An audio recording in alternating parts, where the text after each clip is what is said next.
Muito bem, recentemente foi publicada uma matéria pelo G1, em realidade republicada, da BBC News, uma matéria que não vem assinada por qualquer autor.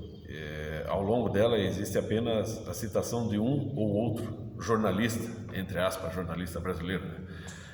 Você fala jornalismo brasileiro, parece até um contrassenso, mas infelizmente é assim.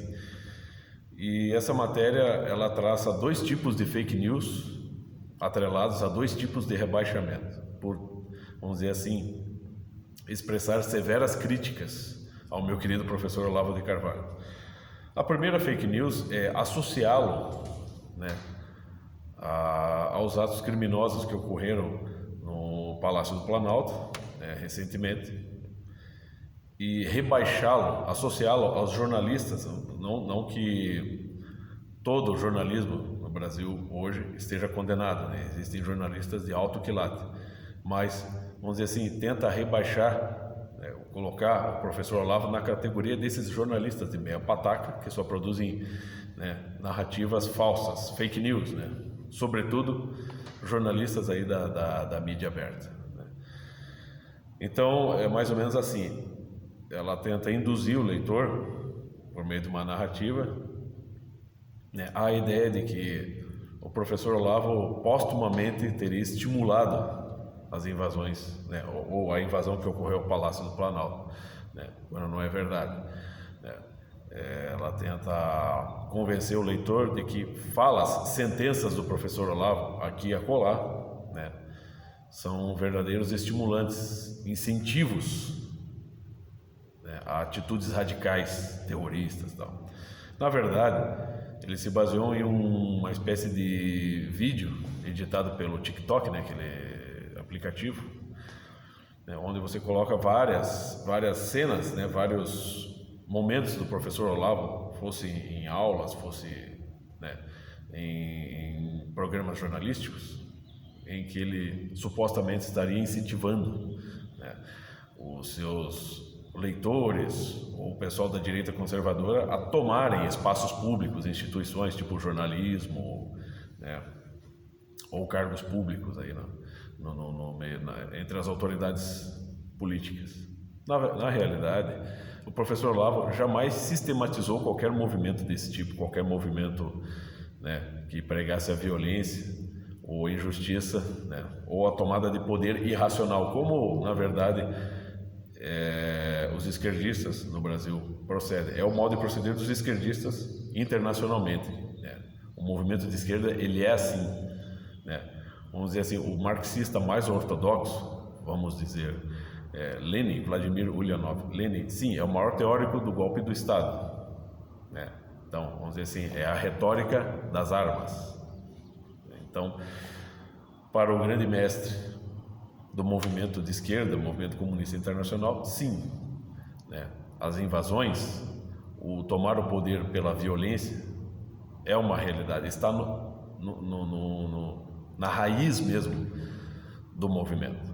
Ao passo que o professor Olavo expressou aqui e acolá sua indignação diante de determinadas situações, e nestas ocasiões ele expressava que seria melhor, como ocorreu na Rússia uma vez, ele chegou até a apoiar por um breve momento, manifestantes radicais, na Rússia não, na Ucrânia, manifestantes radicais agarravam ministros na rua e os jogavam em caçambas de lixo e obrigavam os caras a assinarem outros acordos. Ele chegou a citar esse exemplo e colocar como, assim, isso deveria acontecer aqui no Brasil, mas ele disse apenas em momentos de, vamos dizer, de euforia, de indignação. Porém, ele jamais, como eu disse, sistematizou ou pregou que, vamos dizer, os seus leitores, os seus seguidores, vamos dizer assim, os seus discípulos, se reunissem e formassem grupos que tomariam o poder. Jamais. O professor Olavo, ele prega a dialética, tanto que nos debates não, nas manifestações pacíficas que ocorreram alguns anos atrás, entre 2014, 2015 e 2016, em prol do impeachment da Dilma, manifestações pacíficas, organizadas, né, por conservadores de direita, estavam lá os cartazes: Olavo tem razão. Né?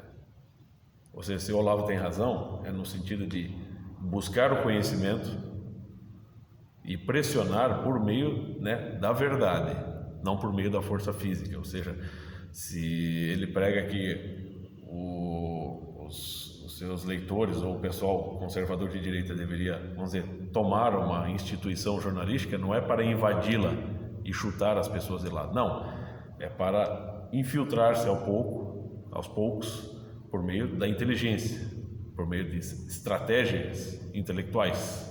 Então, é a força de expressão que ele utilizou.